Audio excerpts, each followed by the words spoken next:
Have you ever felt like there's something within you that needs to be hidden? Some flaw, a shortcoming, a dark side you've tried to push deep down, conceal from the world, and sometimes even from yourself? Society, from our earliest childhood, teaches us to be perfect, smiling, good. It glorifies bright qualities and shames the shadows. We're told that our strength lies in our virtues, in what we present to the world. But what if that's the most common misconception? What if the deepest and undeniable truth is that your worst qualities are actually not your weakness, but your untapped potential, the hidden key to your true power and even to your genius? Imagine for a moment that what you so diligently hide, what you're ashamed of or try to fix, is not a curse, but a gift, not a defect, but a part of your unique treasure map. It sounds paradoxical, doesn't it? Exactly. And this profound yet unsettling truth was spoken of by Carl Jung, one of the greatest thinkers of all time. He asserted that everything we deny in ourselves becomes part of our shadow. And it is in this shadow, in these bad sides, that an enormous, unrealized energy resides, capable of transforming your life. This isn't just a philosophical concept. It's a practical guide to unleashing your true, authentic self. In this video, we will delve into this fundamental principle. We'll discuss why these very bad sides, which you've worked so hard to suppress, are actually an inexhaustible source of your uniqueness, your driving force, and yes, your genius. And why trying to hide them means voluntarily surrendering your genuine power. Stay with us until the end, because what you learn might forever change your relationship with yourself and with what you consider your flaws. Let's be honest with ourselves. We all strive for acceptance. From our earliest childhood, we're taught that being good means being loved. If we get angry, we're told to calm down. If we're lazy, we're branded as undisciplined. If we're envious, we're taught to conceal that feeling because it's ugly. We build facades around ourselves, creating ideal images on social media, in personal relationships, at work. We invest enormous amounts of energy into suppressing, masking, or even eradicating those parts of ourselves that, in our opinion, don't fit into accepted standards. And what do we get in return? Superficial approval that doesn't bring true peace. Internal tension, a feeling of inadequacy, a constant fear of exposure. We become emotional acrobats, constantly balancing between who we are and who we believe we should be. This constant struggle with ourselves is nothing less than self-sabotage. We cut ourselves off from our wholeness, abandoning parts of our soul that we deem too dirty or too dangerous. But Carl Jung warned against this. He called these repressed aspects of our personality the shadow. The shadow is not necessarily evil. It is simply everything that consciousness has refused to integrate. These are our worst qualities, our unconscious impulses, our suppressed desires, our unacceptable traits. And the harder we try to push the shadow into the darkest corner of our unconscious, the more powerful it becomes. It doesn't disappear. It only gains strength in the darkness, waiting for its moment to manifest in the most unexpected and often destructive ways. Imagine an ancient castle full of hidden rooms that no one ever looks into. You consider these rooms dangerous, dirty, full of dust and cobwebs. So you lock them with 1,000 locks and pretend they don't exist. But what if one of these rooms contains a chest of untold treasures, or ancient wisdom, or a map to your authentic destiny? Would you continue to ignore it? This is exactly what we do when we deny our shadow. We lock away our most powerful, raw, unused energies, afraid of what we might discover. But the truth is that your unique, unparalleled genius is contained within these worst qualities. Your genius does not reside in sterile purity or within socially approved frameworks. It lives on the edge, in the blend of light and darkness, in the acceptance of all that you are not. So, Let's understand how what you considered your curse can actually be your blessing. We'll talk about the qualities for which you may have been judged, which you yourself hated within you. And you will see that behind each of them lies incredible strength that you can use for your growth and the realization of your potential. **** 1. Anger or aggression. ***. In society, we are taught that anger is bad, that it needs to be suppressed, controlled, that it is destructive. We see angry outbursts and condemn them. We are ashamed of our own anger and apologize for it. But what if anger is not an enemy, but a powerful ally? Jung would say that suppressed anger doesn't disappear. It accumulates, turning into passive aggression, resentment, depression, or self-destruction. It's like a volcanic energy locked inside, which will either explode uncontrollably or slowly poison you from within. But imagine that anger is simply an indicator, a red light on your soul's dashboard, signaling that a boundary has been violated, that your needs are not met, that you are being treated unfairly. When you allow yourself to become aware of your anger, not acting impulsively, but understanding its roots, you open the door to incredible power. Do you think that great leaders who changed the world didn't feel anger about injustice or inertia? Did inventors who revolutionized possibilities not feel aggression towards the existing order of things? Of course, they did. Their anger, their indignation, their disagreement became catalysts for change. When integrated, anger becomes a powerful driving force, fuel for change when you feel injustice and decide to act. It's the passion that pushes you to fight for your values, the ability to set boundaries. It is your inner guardian who says no to what harms you. Without this quality, you become a doormat that can be used. When you get angry, it can be a sign that it's time to stand up for yourself, to say a decisive no to someone who is taking advantage of you, or to situations that drain your energy. The courage for confrontation.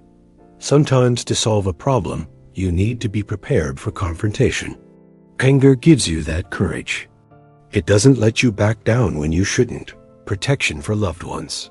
Anger directed towards protection is the strength of a parent defending their child, or a friend standing up for their comrade.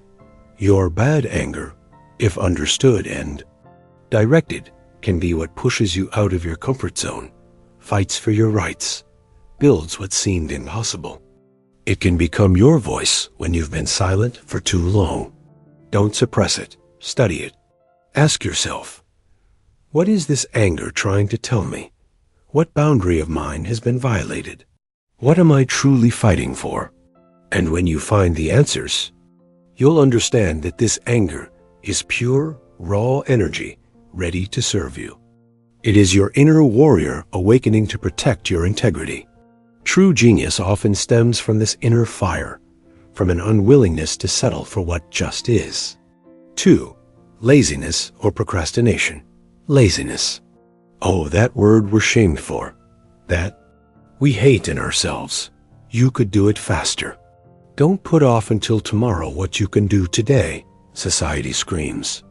We feel guilty when we put things off, when we just want to rest or do nothing. We think laziness is a sign of our inefficiency, lack of motivation, or even a vice. But Jung would say that in every shadow, there is light. What if your laziness isn't a defect, but a signal? A signal that you need rest, that you need time to incubate ideas, that you might not be doing work that truly inspires you? What if it's your unconscious resisting meaningless or exhausting tasks?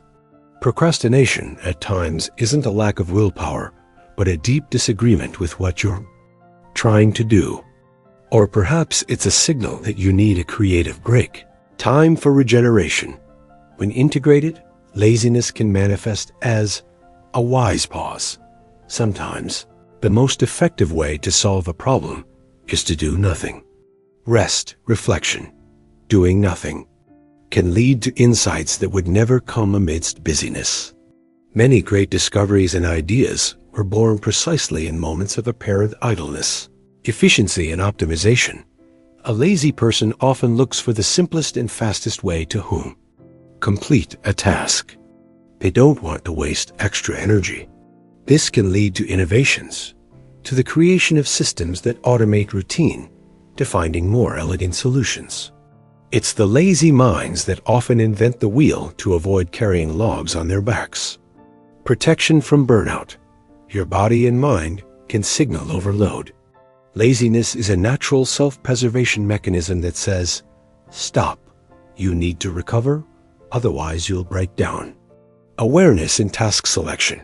If you constantly put something off, perhaps it's not your task, or it doesn't align with your true values. Laziness can be your inner compass, pointing to what's truly important to you and what isn't. Your bad laziness, if you stop shaming it and start listening, can become a source of incredible efficiency, inventiveness, and inner wisdom. It can help you prioritize, avoid unnecessary work, and conserve energy for what truly matters. Ask yourself, what is my laziness truly trying to tell me? What is it protecting me from? What can I do differently so that this laziness becomes efficiency? True genius often knows what it wants and isn't afraid to admit it, even if it initially manifests as laziness. It directs this energy towards creation, not destruction. 3. Envy or jealousy. Envy. We are told it's one of the 7 deadly sins. It eats away at the soul, makes one unhappy. We condemn the envious and are ashamed of our own bouts of envy. Jealousy, especially in relationships, is seen as a sign of insecurity and control. But Jung would suggest looking at these emotions as pointers. Envy isn't just a desire for someone else's possessions. It's a powerful indicator of what you truly desire for yourself. When you envy someone who has a successful business, it might not mean you want to take their business, but rather a craving for financial independence or the realization of your own entrepreneurial spirit. When you're jealous of your partner, it might not just be a desire to control, but a deep fear of loss, a need for security, or an awareness of unmet needs in the relationship. When integrated, envy and jealousy can become motivation for growth. Envy, instead of being destructive, can become a powerful stimulus for action. If you envy someone's achievements, it can push you to develop your own skills, to set ambitious goals. It tells you, you can do this too. Asterisk, asterisk, an identifier of true desires. Asterisk, asterisk, envy is a mirror of your unconscious aspirations. What you envy often points to what you value, what you want to create, or who you want to become. It helps you understand what is truly important to you. Heightened vigilance in relationships. Jealousy, in a healthy dose, can be a signal that a relationship needs attention, that there are unresolved issues of security or trust. It can prompt an open, honest conversation about needs and fears. A unique understanding of value. When you experience envy, you don't just want something someone else has. You acknowledge its value for yourself. This can lead to a deep understanding of what you value and how you can obtain it, not by destroying, but by creating. Your bad envy, if not suppressed but explored, can become a map to your hidden desires and unrealized ambitions. It can become a catalyst for your own success. Ask yourself, what exactly am I envious of? What need of mine is hidden behind this feeling? How can I use this feeling to move forward, not to destroy? True genius often knows what it wants and isn't afraid to admit it, even if it initially manifests as envy. It directs this energy towards creation, not destruction. 4. Arrogance or selfishness over confidence. Arrogance, selfishness, excessive overconfidence. These are qualities actively condemned by society. We're told to be humble, to think of others, to be team players. But what if these vices are just exaggerated manifestations of a healthy ego, necessary for survival and self-realization. Jung would say that the problem isn't the presence of an ego, but its lack of integration and imbalance. A healthy ego is the foundation of self-awareness, the ability to assert one's boundaries, to believe in oneself. But when it's suppressed, it can manifest as shyness, low self-esteem, an inability to assert oneself or to accept compliments, or conversely, as false arrogance, which is merely a mask for deep insecurity. But when you embrace this part of yourself, understanding its roots and purposes, it transforms. When arrogance and selfishness are integrated, they can become self-confidence and self-belief. This is an inner conviction of your own worth and abilities, which allows you to take on complex tasks, speak in front of an audience, and lead people. Great ideas often require incredible self-confidence to withstand criticism and doubt from others. Leadership ability. A leader needs a healthy dose of self-confidence to make decisions, inspire, and lead. Without this quality, it's impossible. To be a pioneer. Healthy self-interest. This doesn't mean stepping on others. It means the ability to put yourself first when necessary, to take care of your needs so that you have the strength to help others. You can't pour from an empty cup. Vision and ambition. An arrogant person might possess a grand vision that frightens others. But it's precisely this vision, this ambition, this egoistic urge of, I want to create this, that often leads to breakthroughs and innovations. Your bad arrogance, if understood and directed, can become the engine that allows you to reach incredible heights. It's the part of you that knows its worth and isn't afraid to show it. Ask yourself, where is my arrogance merely a defense? What is truly hidden behind my overconfidence? How can I use this confidence to create something great, rather than just dominate? Genius requires the courage to be seen, the courage to be outstanding. And this comes from integrated arrogance. ****5. Fear or anxiety, insecurity. ****. Fear is a universal human emotion, often perceived as a weakness. Don't be afraid. Be brave. We hear. Anxiety is considered an illness, insecurity, a defect. We try to appear fearless, calm, confident. But Jung understood that fear is an ancient instinct that has its value. Suppressed fear can lead to panic attacks, phobias, paralyzing indecision, or, conversely, to reckless behavior aimed at proving the absence of fear. What if fear isn't a weakness, but your most attentive advisor? It's an intuitive signal of danger, a warning of potential risks, a call for caution. Without fear, we would make reckless decisions, exposing ourselves and others to risk. When integrated, fear can become prudence and foresight. Fear makes you carefully analyze a situation, anticipate problems, and plan several steps ahead. This is a quality necessary for survival and achieving success in complex conditions. Intuition. Often, our unexplained fear or anxiety is the voice of intuition, warning about something our conscious mind hasn't yet grasped. It's a fine-tuning to the surrounding world. Respect for boundaries. The fear of consequences can hold you back from reckless actions, from violating ethical norms, from risks that aren't worth it. Motivation for preparation. If you fear failure, it can push you to prepare more thoroughly, to study material, to develop skills. Your bad fear, if you stop ignoring it and learn to listen, can become a source of incredible wisdom, protection, and foresight. It can help you avoid pitfalls, make informed decisions, and act with maximum effectiveness. Ask yourself, what is this fear warning me about? What do I need to learn or prepare?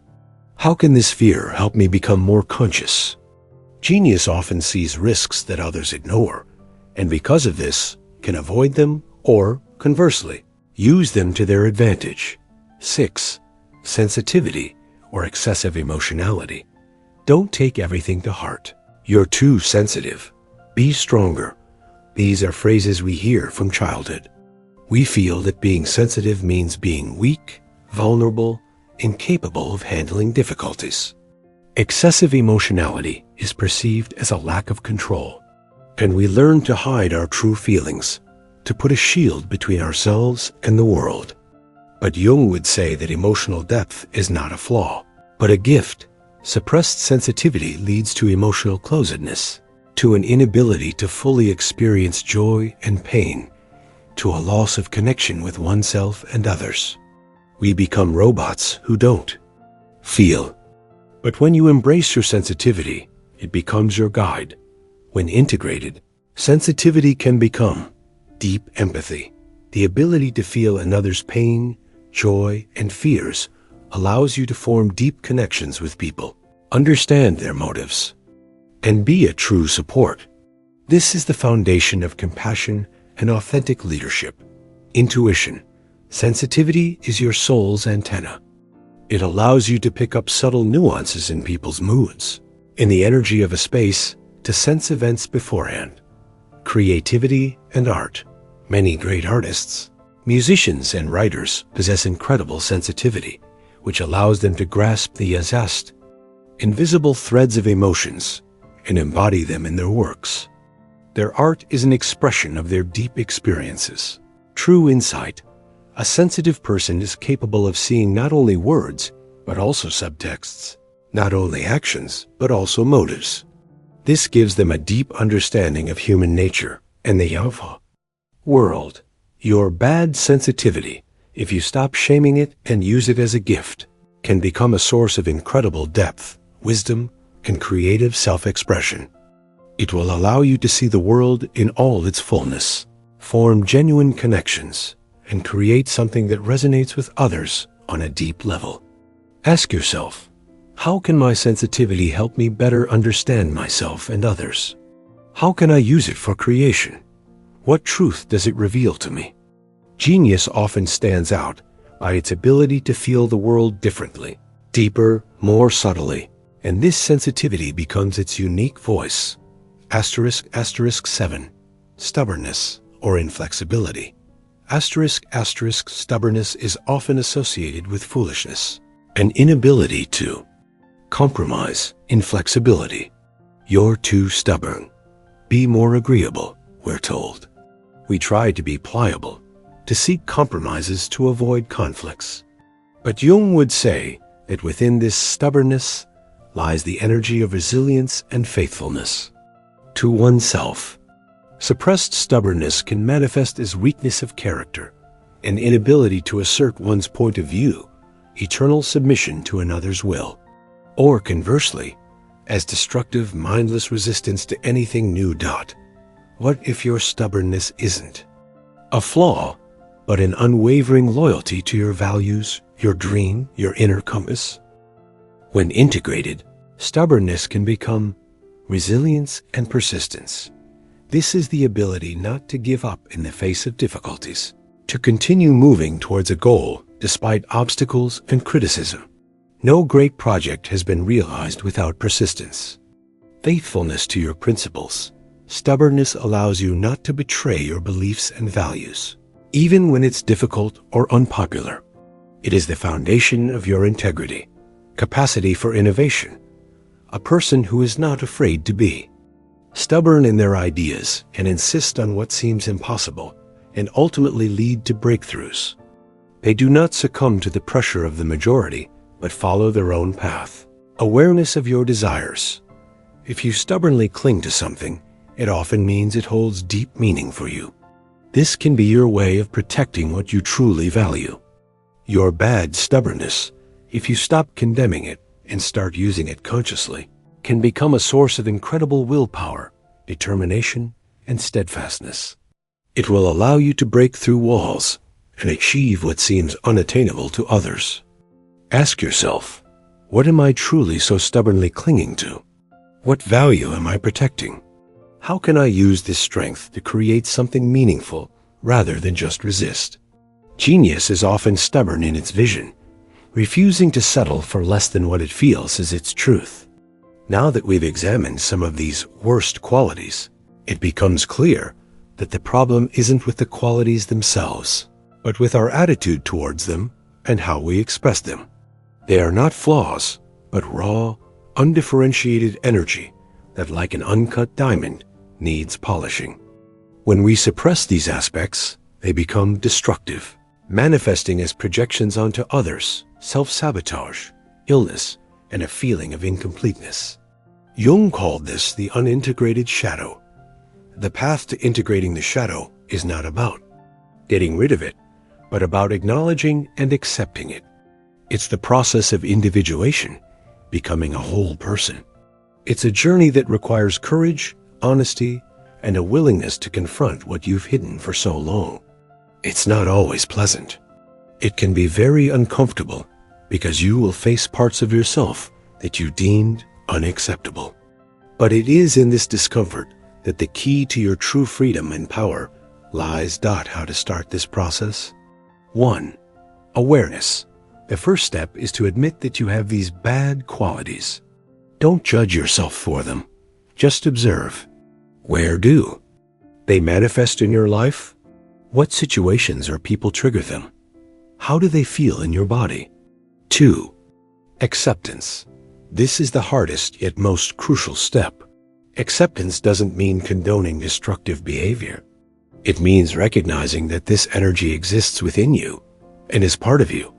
Tell yourself, yes, I feel anger, and that's okay. I can explore it. Or, yes, sometimes I feel envy. It's a human emotion. 3. Exploration and dialogue. Jung often used active imagination to enter into a dialogue with elements of the shadow. You can visualize your bad quality as a character. Ask it what it wants, why it behaves the way it does. What is its hidden motive? What is it trying to tell you? 4. Reintegration and transformation. Once you understand the energy of the shadow, you can consciously decide how to direct it. For example, anger that previously manifested in yelling can now be channeled into defending justice. Laziness that made you procrastinate can now be a signal for more effective planning or a change of activity. 5. Observing projections. Often, we project our shadow onto others. What irritates us most in other people is often a reflection of our own unintegrated shadow. If you constantly see greed in others, perhaps it's a part of your own suppressed craving for something that you don't acknowledge within yourself. If someone's arrogance bothers you, perhaps it's your own unrealized need for recognition. This integration process is not a one-time event, but a continuous journey. As you become more aware, can accept more of your shadow aspects, you become more whole, more authentic, and paradoxically, stronger. You stop expending energy on masking and suppression, and this liberated energy becomes available for your growth, creativity, and self-realization. A woman who embraces her shadow no longer fears her dark sides. She understands that it is in them that her fierce power, her deep wisdom, her capacity for transformation resides. She ceases to be a victim of her own emotions and becomes their master. She does not suppress anger, but directs it. She is not ashamed of laziness, but uses it for recovery. She does not hide envy, but transforms it into motivation. She does not hide fear, but listens to it as a warning. She does not reject arrogance, but integrates it into healthy self-confidence. And she is not afraid to be too sensitive, because she knows that in this depth lies her greatest strength. When you abandon the fight against your worst qualities, you release immense internal resources. You stop being a half version of yourself, living by others' rules. You become an authentic, multi-dimensional being, capable of using all your energies, both light and dark, for creation and growth. This is the process of individuation that Jung spoke of, becoming that unique, one-of-a-kind person you are meant to be. Your strength is not in being flawless, but in being whole. Think of a river. It does not fear its whirlpools, its rapids, its deep, dark places. It simply flows. using all its power, both calm and mighty.